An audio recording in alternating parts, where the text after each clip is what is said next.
The first thing I noticed was the scent, warm cedar, faintly worn into the jacket still resting over my arm. I'd meant to drop it off and leave before he even opened the door. That was the plan. But when Elena appeared, barefoot in the doorway, with her sleeves pushed to her elbows and a faint crease between her brows, I forgot how to move. "You didn't have to come all the way here," she said, voice quiet but steady. "I was passing by," I lied. My heart gave a pulse I hoped she couldn't hear. She looked at the jacket, then at me, a glance too long, like she was measuring what I wasn't saying. Behind her, the house smelled of old books and rain-soaked air. The window was cracked open, curtains breathing slightly with each gust. "Come in, Noah," she said finally, stepping aside. I did. Too quickly. Her living room was small, filled with the quiet sort of life that doesn't need to impress anyone. A record player hummed low in the background, some old jazz piece I couldn't name, but it felt like it knew something about us. She reached for the jacket, her fingers brushing mine, soft, cold from holding a mug too long.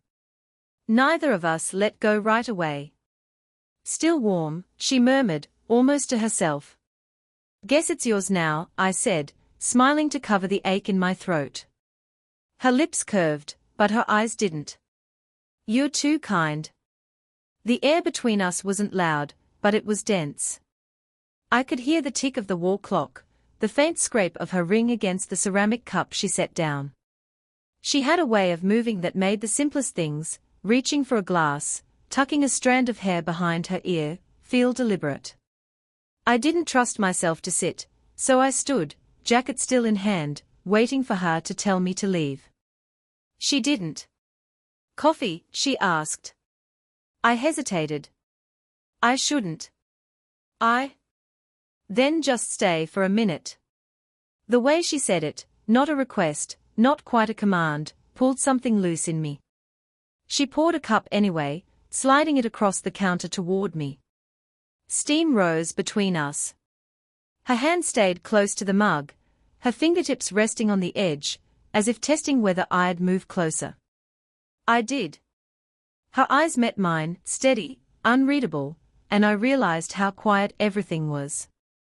The music had ended, but neither of us noticed when. My pulse felt louder than it should have. "I was going to drop this off yesterday," I said, breaking the silence. "Why didn't you?" I looked down at the jacket again, tracing the stitching at the cuff. "Didn't know if you'd want to see me." She smiled faintly, not amused, more tired. That's the thing about wanting. It doesn't always ask permission. I should have said something, anything, but the words tangled. So I did the stupid thing instead. I reached to give her the jacket, and she caught my wrist. Just lightly. Just long enough for the world to stop moving. Her thumb brushed over my skin, a small, distracted motion, but it sent a sharp heat crawling up my arm.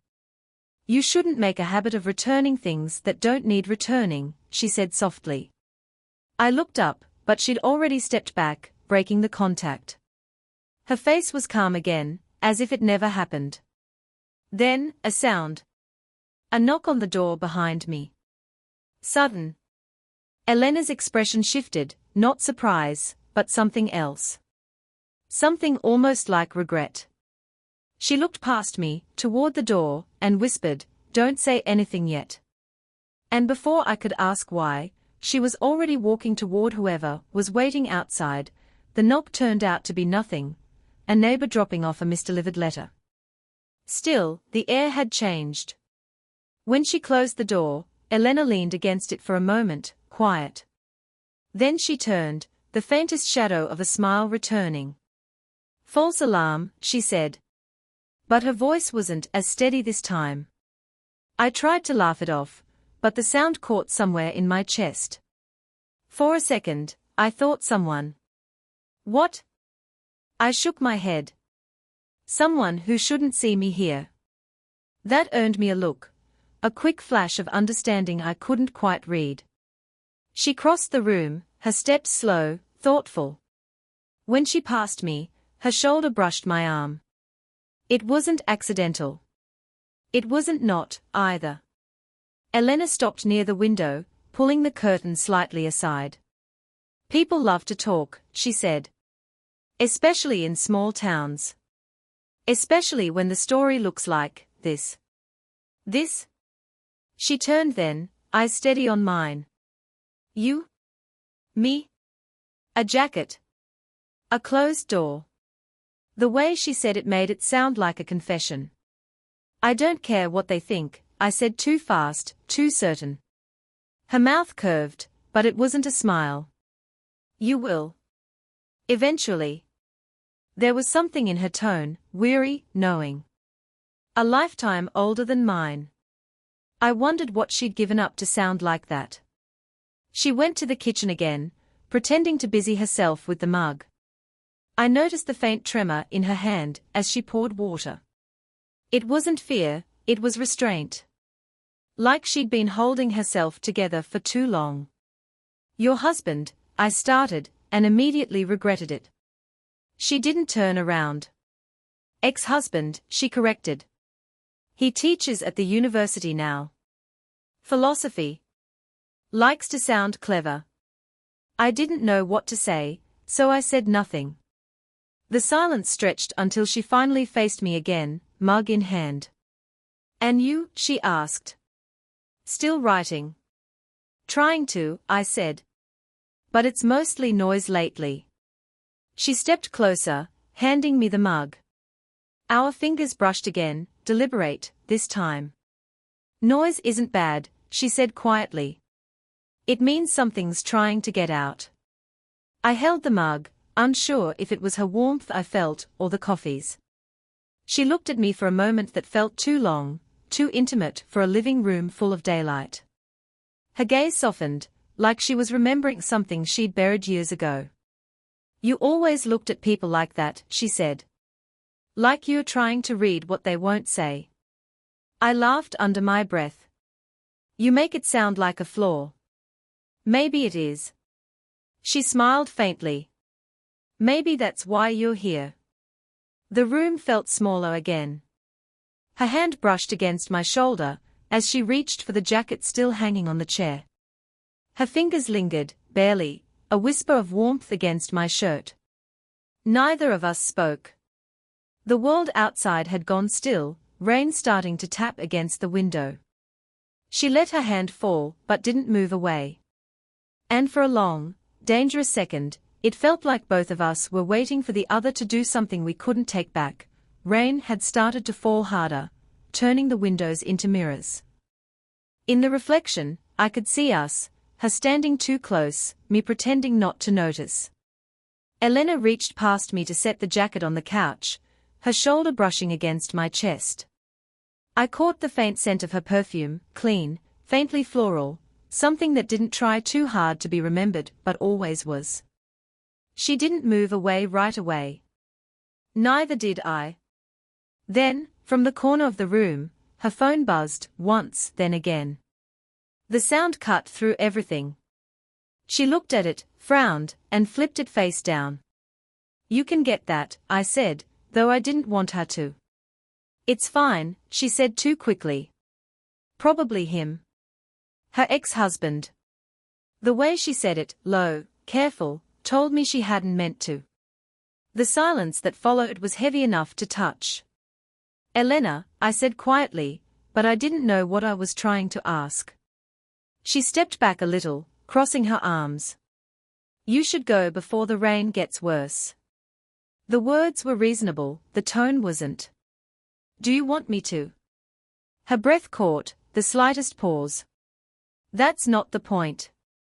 She moved to pick up the mug, and her fingers trembled. I reached out before I thought about it, steadying her hand. For a second, she let me. Her eyes lifted to mine, startled, then soft, then something else entirely. We were too close again. The phone buzzed once more, sharp this time, like it knew what we were about to do. She pulled her hand back. I'm sorry, she whispered, though I wasn't sure for what. The room felt too warm now. I stepped toward the window, pretending to watch the rain, but really I was trying to breathe. My reflection met hers, both of us caught between distance and wanting. She spoke after a long pause. You remind me of when things used to feel possible. I turned. And now? Now I know what it costs. That hurt more than I expected. She came closer again, enough that I could feel the warmth of her body even before her arm brushed mine. You're too young to understand that yet, she said softly. Try me.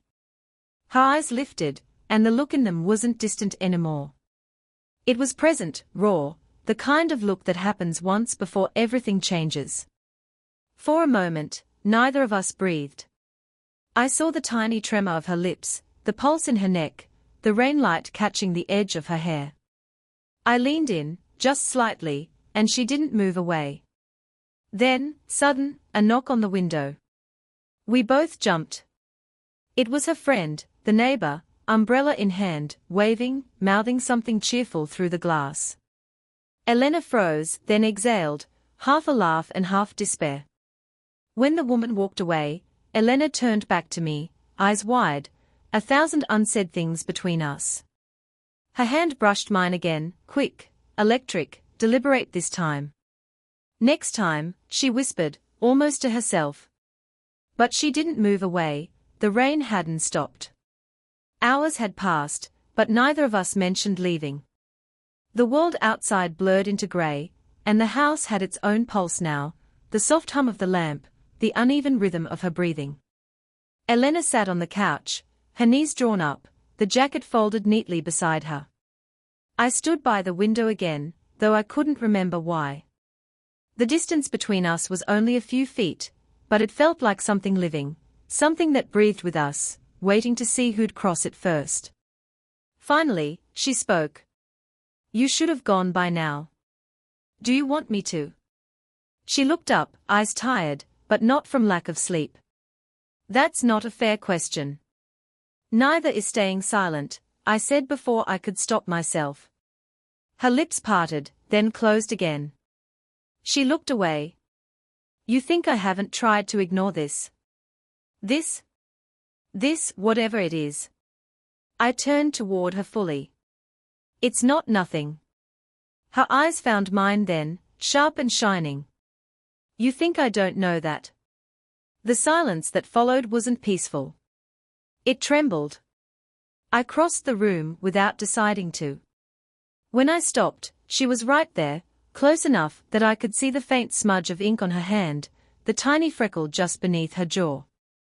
Elena, I said, quietly this time. You don't have to keep pretending. Her eyes flickered over my face, searching, resisting.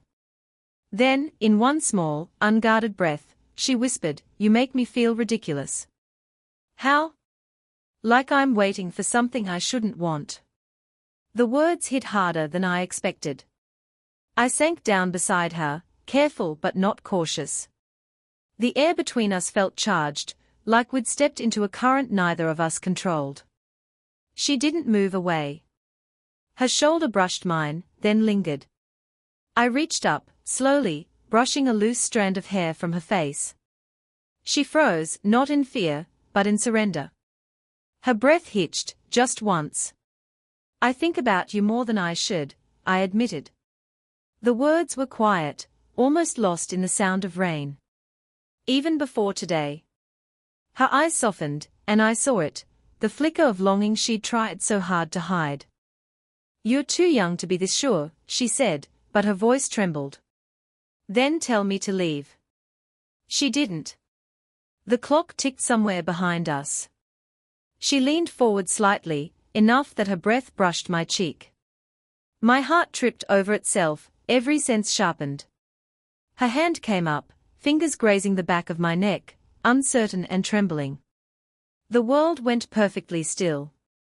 Then, just before our lips met, she whispered, almost pleading, Don't make me choose this. The words hung in the air, half confession, half barrier, and neither of us dared to move, afraid of what would happen if we did. The next morning, the rain had stopped, but nothing felt clear. Light seeped through the curtains, pale and thin, like it was afraid to enter. I hadn't slept. Neither had she. I could tell from the way she stood by the sink, motionless, holding a half-empty cup of coffee that had long gone cold. Neither of us had spoken since last night. The breath between what we wanted and what we didn't dare do. Elena, I said finally, my voice rough from silence. She didn't turn. You shouldn't be here when he comes. Who? My ex, she said quietly. He's been calling since yesterday. He knows the jacket wasn't yours. I froze. Wasn't mine. She closed her eyes, as if bracing for something. I told him it was a friend's. I didn't expect you'd actually bring it back. The words hit me harder than I wanted them to. I laughed once, not from humor, but disbelief. So that's why you hesitated when I showed up. I was trying to protect you, she said, turning now. Her face was pale, tired. You don't understand how people look at things like this. How quickly they decide what's inappropriate. Inappropriate, I repeated, the word sharp in my mouth. You make it sound like I'm a mistake. Her hands tightened around the mug, knuckles whitening.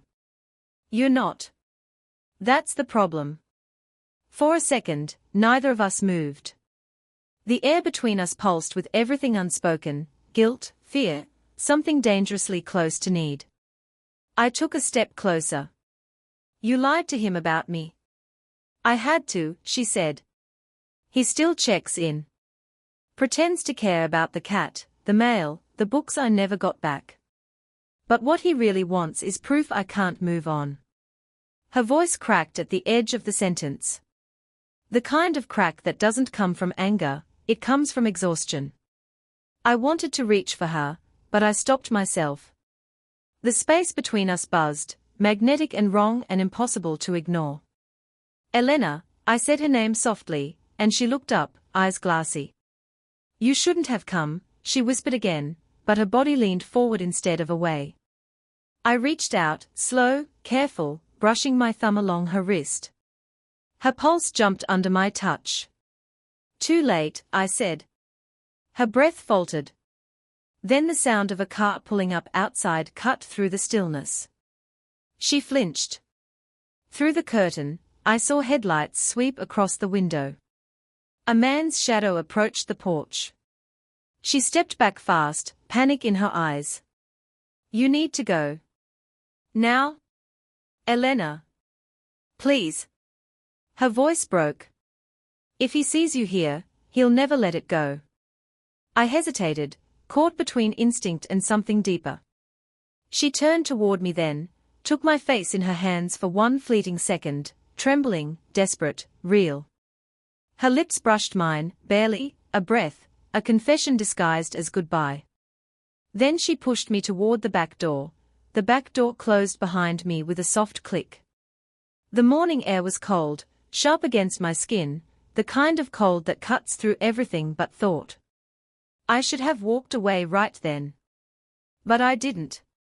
I waited by the edge of the porch, out of sight, listening. Muffled voices. His low, firm, too familiar. Hers, steady at first, then frayed. I couldn't make out the words, only the rhythm of confrontation, accusation, denial, silence. Then a door slammed inside. Footsteps. And suddenly, she was there again, stepping into the grey light, her face pale but set. He's gone, she said. Her voice was barely above a whisper. I nodded, but didn't move. Neither did she. The silence stretched until it felt alive, humming between us. She exhaled, long and shaky, then laughed once, soft, disbelieving. You shouldn't have stayed. I know, I said. But I couldn't leave like that. Her gaze held mine, searching for something she didn't want to find. You don't understand what this would mean for me. Then explain it. I can't, she said, shaking her head. Because the moment I do, I'll stop pretending it doesn't matter. Her hands were trembling. I reached out before I could think and took them in mine. She didn't pull away this time. Elena, I said, my voice low, you've spent so long protecting everyone else from your feelings that you don't even let yourself have them anymore. Her eyes flickered, pain, anger, maybe both. You think this is easy for me? No, I said. That's why I'm still here. The words hung there, simple, heavy. She stared at me for a long moment, then stepped closer, close enough that I could feel her breath. You make me feel like I could start over, she said, barely audible. And that terrifies me. I touched her face, hesitant at first, then steady. Her eyes fluttered closed for a heartbeat, then opened again, full of something raw and unguarded. The world narrowed to that moment, the sound of wind through the trees, the faint smell of rain on her hair, the warmth of her skin beneath my fingertips. Tell me to stop, I whispered. She didn't. Instead, she leaned forward, her forehead resting against mine. The smallest, most fragile contact, but it said everything. I don't want to lose myself again, she murmured. Then don't, I said. Just, don't walk away this time. She inhaled sharply, eyes glistening. You'll regret this one day. Maybe, I said. But not tonight. Her laugh trembled, half a sob, half surrender. And then she kissed me, not out of impulse, but inevitability. Slow, quiet, full of all the words we never said. When she pulled back, her hand still rested on my chest, feeling the heartbeat she'd just caused. For once, there was no fear in her eyes. Only understanding, and the faintest hint of peace. By the time the sun began to rise, the rain had stopped completely. The air smelled new, clean, quiet, like the world had decided to start over. We hadn't moved from the porch. The sky was soft grey turning to gold, and she was sitting beside me, knees drawn close, my jacket draped around her shoulders now instead of mine. Neither of us spoke for a long time. There was no need. The silence wasn't heavy anymore, it felt like breathing. Finally, she said, you know, I used to love mornings. Before everything got so complicated. I smiled. Maybe it's not complicated. Maybe we just make it that way. She looked at me then, really looked, and something in her expression softened. You make everything sound simple. Only because I've never had enough to lose. Her hand was resting on her lap. I hesitated for a moment, then placed mine over it. She didn't pull away. Her fingers curled slightly, fitting between mine like they'd been waiting to. I spent so long being careful, she said quietly. Making sure I didn't cross lines, didn't want too much, didn't make anyone uncomfortable. And now?